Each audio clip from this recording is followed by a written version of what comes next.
Assalamu alaikum wa rahmatullahi wa barakatuh. Alhamdulillahi Rabbil Alameen, wal aqibatu lil muttaqeen, was salatu was salamu ala ashrafil anbiya'i wal mursaleen, wa ala Muhammadin wa ala alihi wa ashabihi ajma'in ila yawmiddin.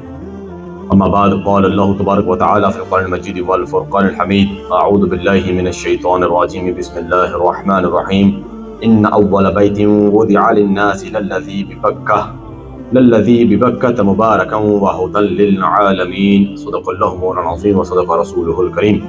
أما بعد قال الله تبارك وتعالى في القرآن المجيد والفرقان الحميد في شان حبيبه إن الله وملائكته يصلون على النبي يا أيها الذين آمنوا صلوا عليه وسلموا تسليما. Alhamdulillah, we started a topic about Hajj rulings and the method and all the rituals takes place. Inshallah, we'll continue that topic now. We were going to talk about what is miqat. Miqat is a boundary outside the Makkah Sharif that anyone who enters inside the Makkah Sharif, he has intention to go inside the Makkah Sharif, inside the miqat, he has to be in the condition of ihram. What is ihram? Inshallah, we'll talk about later on that what is actually ihram.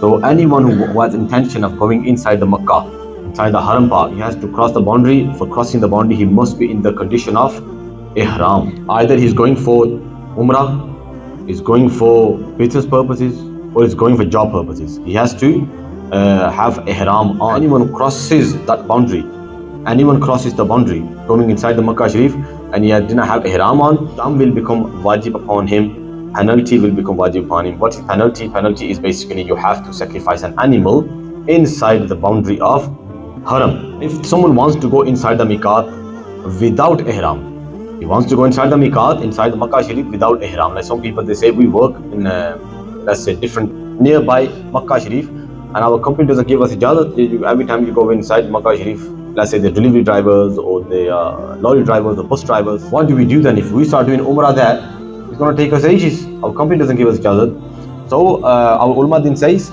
that if anyone wants to go inside the miqat Sharif, let's say he's going from Pakistan, let's say, or he's going from India, outside the miqat, as he wants to go inside the Makkah without ihram, he can go to different city. That don't make intention for going in Makkah, don't make intention for going in Haram Park. Go Jeddah. Jeddah is not inside the Haram Park. Jeddah is inside the Makkah, right? You can go inside miqat, but not Makkah. Go there, whatever you need to do, your business, job. After that, if you want to go towards Makkah, now you don't need ihram because you're already inside the miqat. That's the hila. It's a loophole. You can use that.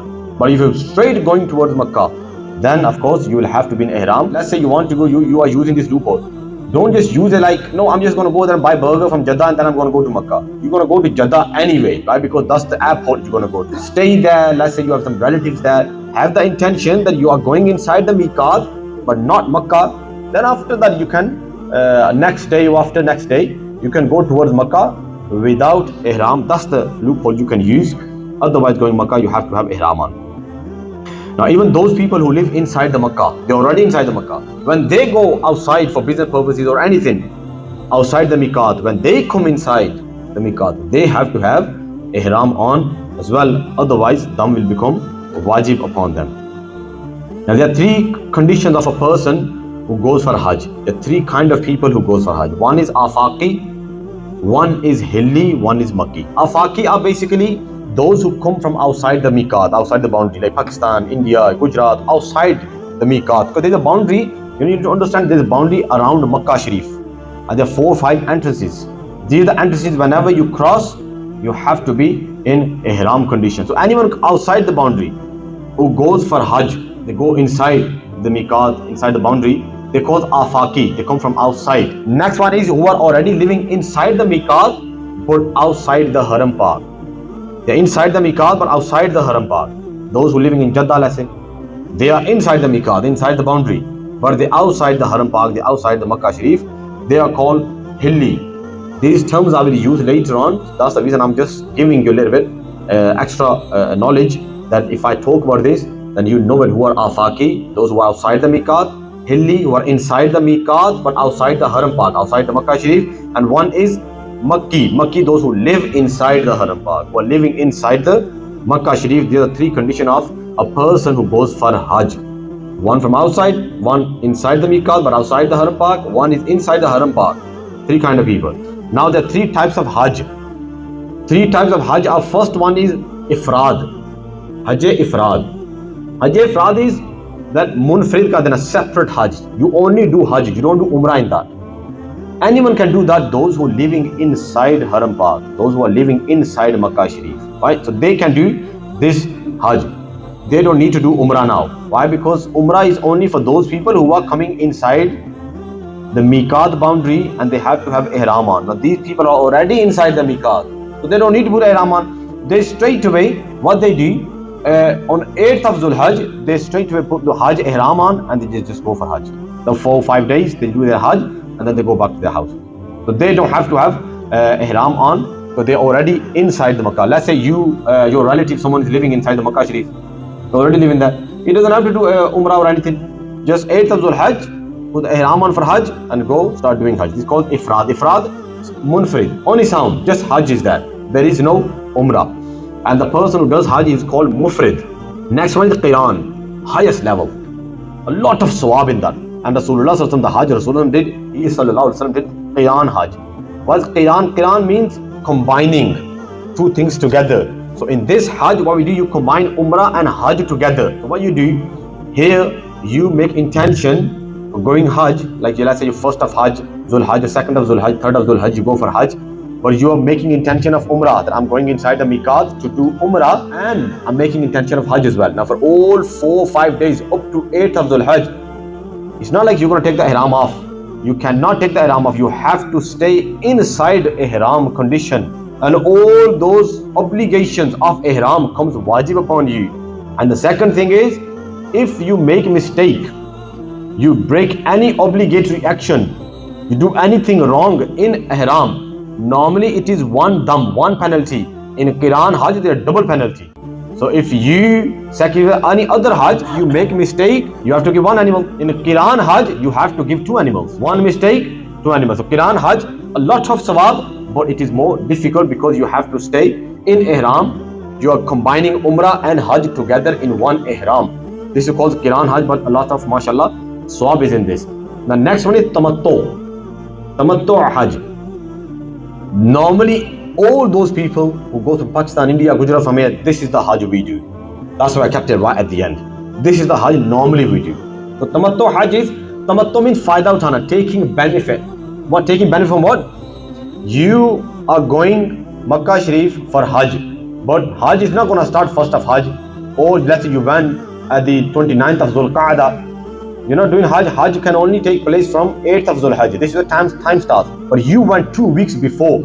So you have to enter inside the Makkah in Ihram, in the condition of Ihram. And when Ihram condition comes off from you, when you have done Umrah, so you made the intention of Umrah. Inni uridu Umrata. I make intention of Umrah. That's all. La Umrata wal Hajja. ये intention ही करनी है. वहाँ से you make intention of Tamattu Hajj. I make intention of Umrah. Then you go there, you do Umrah, and then you take the Ihram off. Then you wear normal clothes. Alhamdulillah, all the way up to 8th of Dhul Hajj. Then you put a new Ihram on. 8th of Dhul Hajj, that is Ihram of Hajj. That's a separate one. But in between those 7 days, you're not in Ihram. So no pabandiyan on you, no obligatory actions on you. You can do whatever you want to do. This is Tamattu Hajj. These are 3 kind of Hajj are there. One is Ifrad. There is no Umrah in it. You only go for Hajj, only 5 days you're going to spend that, that's it. Next one is Umrah and Hajj. That is Tamattu. Normally we do Mutamatti'un. The one who does Hajj, he's Mutamatti' is called. Fa'il Mutamatti'un. The one who does Tamattu Hajj. So he is the one who is first going to do Umrah, and then after that he's going to take the Ihram off. Normal shalwar, whatever clothes you want to wear, or you can put attar on, anything he can do now. Anything, whatever the obligation of Ihram are not on him now. He's done Umrah, Ihram came off. Now just go do whatever you want to do. He put a second Ihram, another Ihram on 8th of Dhul Hajj. So he separated Umrah and Hajj. And the third one is Qiran. Qiran is the highest level of the highest rank of Hajj. A lot of sawab, Rasulullah did that. You're combining, Qiran means combining Hajj and Umrah together. Anyone goes from outside Makkah for doing Hajj, he makes intention of Umrah and Hajj together in that ihram. He cannot take the ihram off. So all those 3, 4, 5, 10 days he's going to stay there before 8th of Dhul Hajj. All the pabandiyan obligatory actions are on him. He cannot put no attar on. He cannot take baths with soap which has fragrance in it. He cannot pluck his hair. He cannot kill any animals. He cannot do all those obligations. Inshallah, we'll talk about. He cannot put stitched clothes on. He cannot do that. Cannot put shoes on, shoes which can cover his front part of his foot and back part as well. Now, the obligation of Hajj, there are 6 obligatory actions in Hajj. So those obligatory actions are, first is ihram. You have to be in the condition of ihram. So ihram is not 2 on-stitched pieces of cloth. Ihram is in a condition. When ihram comes, inshallah, we'll talk about that as well. So ihram is a condition. You make intention, you go in that condition. Now, to stay in that condition without any dam and penalty, you cannot no stitch clothes. That's the reason you put those 2 pieces of cloth. But those 2 pieces of cloth, that's not ihram. Ihram is a condition when you go inside the condition of ihram. And it doesn't have to be white color. Any color you can wear. No white color. Yeah, it is best to wear white color, is good. But no, it doesn't have to be white color. Now, staying in the field of Arafah, 9th of Dhul Hajj, when you go for Hajj, that's a major rukn. Major part of Hajj is 9th of Dhul Hajj, when you stay inside the field of Arafah. It's called Waqoof Arafah. Waqoof means Tehrna, staying. Arafah means the field of Arafah. That is the second fard of Hajj. And what time? Any time between the sunset of 9th of Dhul Hajj till the Sari of 10th of Dhul Hajj. So in between that, and if a little bit you stayed there, alhamdulillah, that rukn is done. Third one is Tawafu Ziyarah. Tawafu Ziyarah, once you've done all the Hajj, at the end, you do Tawaf. That's the major Tawaf. These are 2 major rukn. You missed out, your Hajj is gone. So you have to do this one as well. That's the third farz of Hajj. Then the next one is intention. You have to make intention for doing Hajj. It's not like you was there, you never made intention, you were just, like let's say you were a driver, you work there, and you're dropping everyone off in Arafah, then you go in Muzdalifah dropping people off, those who work there as a job, and it's not like you've done everything, but you never made intention of it. I've been there. My Hajj is done. No, your Hajj is not done because you never made intention. You have to make intention of doing Hajj. That's the 4.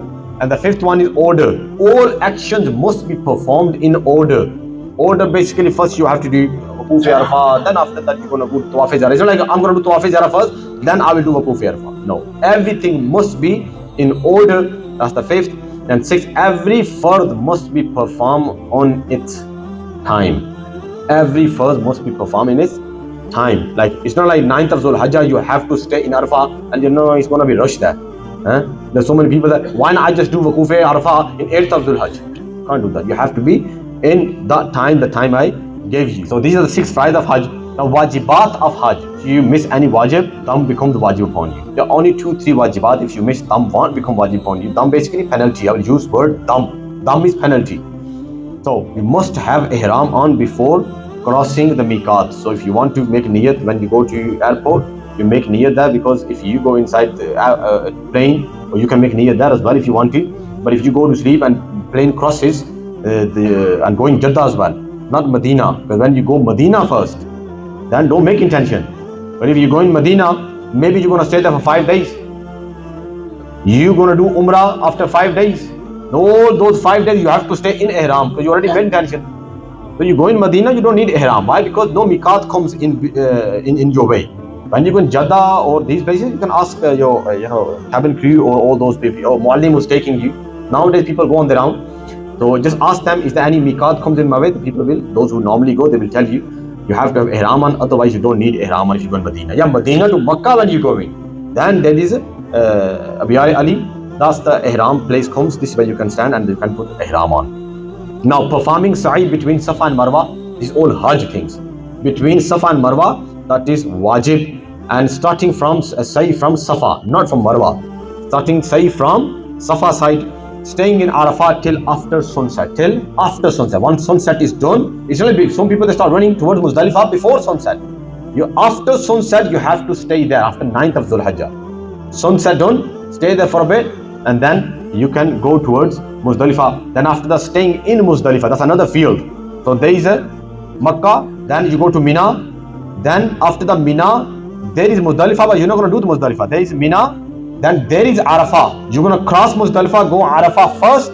Then from Arafah to Muzdalifah, back that ground, you have to stay there. That's wajib. Then from Muzdalifah to the big shaitan, you're gonna stoning shaitan. So staying in Muzdalifah is wajib. You have to stay there all night where you people, they gather all the concrete and pebbles to hit shaitan. Reading Maghrib and Isha Salah in Muzdalifah in Isha time. So you, 9th of Dhul Hijjah, you are in a field of Arafah, and I said that you have to stay after Maghrib for a bit, but you're not going to read Maghrib there though. You're not going to read Maghrib there. You leave Arafah, come to Muzdalifah, you're going to read Maghrib and Isha together, combining both namazah in Muzdalifah, in Isha time, not in Maghrib time. So not going to read Maghrib in Arafah, you have to read in Muzdalifah. So reading Maghrib and Isha Salah in Muzdalifah in Isha time together.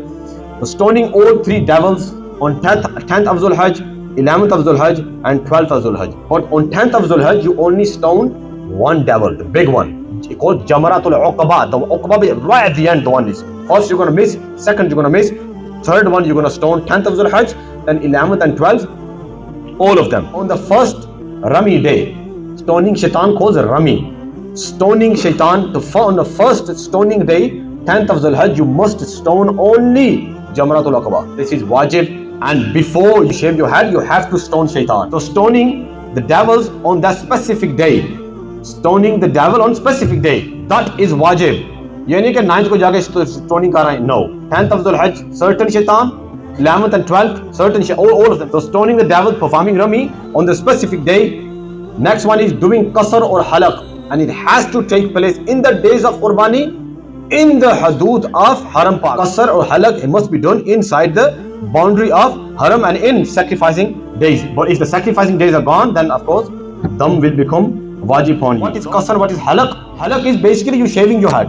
Qasr is you cutting your hair up to at least 1/4 of your hair. Sacrificing an animal. Sacrificing an animal for the person performing Hajj, Tamattu or Qiran. If the one who's doing Ifrad, wajib Qurbani of Hajj, it is not wajib on them. Only the person who is doing Qiran Hajj or those who are doing Tamattu Hajj. Normally we all do Tamattu Hajj normally.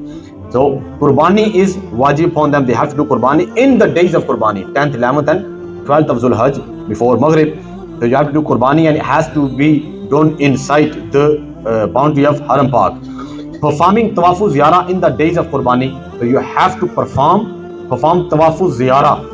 That is a major rukn. Then Tawafu Ziyarah must be performed from outside the Hatim boundary. What is Hatim? Hatim is basically, there is a small wall right next to Khana Kaaba Sharif. That is actually part of Kaaba. When Ibrahim built Kaaba, the Kaaba was this shape, triangle kind of shape. But then after that it was destroyed, it was Shaheed. Then after that they built it this shape. Then next Hukumat came, they destroyed and built it. Then Hukumat of next person came, and then I think it was Harun Rashid Ghalban. And Imam Malik Rahmatullah told him, if you keep doing that, it's going to be like a playing thing like a toy for everyone. Leave it the way it is. It was hikmat of Allah subhanahu wa ta'ala. Anyway, that people, not everyone will be able to go inside the Kaaba Sharif to read namaz. So now anyone who reads namaz inside that wall, the round wall, you are actually reading namaz inside the Kaaba Sharif because of the part of Kaaba. That's the reason you see long queue. When we went like 4 or 5 months before Umrah, at least 3 times we got kicked out from the line because they thought we broke the line. And we haven't broke the line. There is favorism as well there. Whenever they see Arabi people standing there, they give them favor, they push them in. When they see yours, they're like, Haji, how? Yeah, this Haji there too because it's the Arabi, that's why I go. So 3 times, but eventually, alhamdulillah, we all boys got in. And we read namaz inside the Hatim Sharif. When you were inside the Hatim Sharif, you read namaz inside the Kaaba Sharif. Subhanallah. But Tawafu Ziyarah must be performed outside the Hatim boundary. Tawafu Ziyarah must be performed anti-clockwise, which everyone knows. And this is how it's supposed to be. Tawafu Ziyarah must be performed by walking. If there is no excuse, Sharia excuse, non-wheelchair, must be performed by walking if there is no any Sharia excuse. Tawafu Ziyarah must be performed in the state of purity. You have to be in wudu. आपने शैतानों को पत्थर मारे, फिर वो कुर्बानी की. After that you came to आपने वो हलक वगैरह कराया, कसर करा के then you came to do Tawafu Ziyarah. You need to go and do wudu, fresh wudu and do Tawafu Ziyarah. Next, satar, body parts which needs to be covered, must be covered while doing Tawafu Ziyarah. Again, that will come up as well, inshallah. I'll talk about haram, ihram, how to put ihram on. So people, they put ihram on. Our male satar starts from your belly button, from your navel, all the way up to your knees. People put their ihram under the navel. कुछ पतले होते हैं, tie भी नहीं होता उनसे इतने जोर से, तो बेल्ट थोड़ा पहनने हो, थले लमकन लगे होंगे, चिक चिक अपर करने लगे होंगे, बने फंसे होंगे, किसी तो जान लगे होंगे, किसी तो जान लगे होंगे। You tie it properly and keep it open. Tawafuz yara satar is conditioned, has to be covered, and if it's open 1/4, you know namaz breaks as well. If you're doing 2 nafal namaz after tawafuz yara, your namaz will break because your satar is not covered, so namaz won't take place, and tawafuz yara as well then won't take place. So you have to be your satar must be covered when you're doing your tawafuz yara.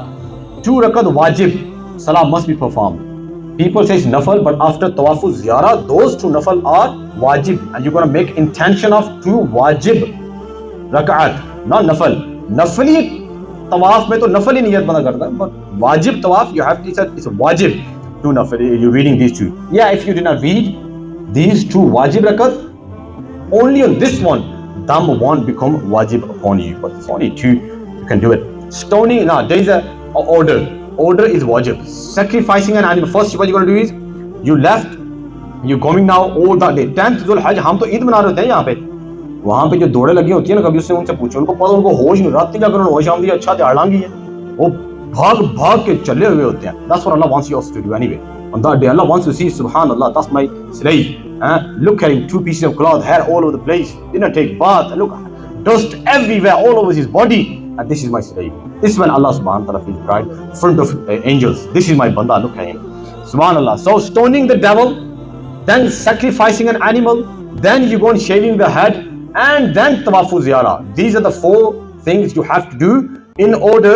If you mess up the order, then of course dam will become wajib on you. I went Hajj when I was 18 years old, and मुझे यही था पैसे बचन को शायद छुला गया हूँ. उस वक्त नए नए फोन आए थे. There were no mobile phones at that time. In Pakistan there were no. It came in Saudi Arab. किसी को पता 3210 3210 आया था, नया नया फोन आया था, वो टी वाला था कोई. मैंने कहा लेके जाना, मैं दम नहीं आन देना मैं अपने मैंने 300 रियाल बचा, 300 का गालबन वो फोन था. मैंने सब कुछ किया, एंड में पता चला दम आ ही गया थे. मैंने वो क्या हलक नहीं करवाया, जाके पहले तवाफ़ुज़ ज़ियारा किया, बाद में जाके मैंने तो किया, तो रात ही पता लगे वो तेरे दम आ गया. फिर जाके मैंने कराया. So first you're gonna stone the devil, then after that you're gonna sacrifice an animal, then shaving head, and then after that you go and do tawaf ziyara. Tawaf sadr, which is tawaf rukhsat, when you leaving Makkah going towards Medina or coming back, that is wajib, well, must be performed by those who live outside the miqat, outside the boundary you live in. You're going to your house, tawaf rukhsat, saying goodbye basically to Makkah Sharif and to Haram Park and to Kaaba Sharif. You have to do tawaf rukhsat. But if those women, those who are going through menstruation, it is not wajib on them, because if they think that flight will miss or something will happen, then they can live without doing that. Husband and wife, yeah, this is very important. Husband and wife cannot have sexual intercourse from Wuqufi Arafah until shaving the head. So Wuqufi Arafah starts from 8th of Dhul Hajj.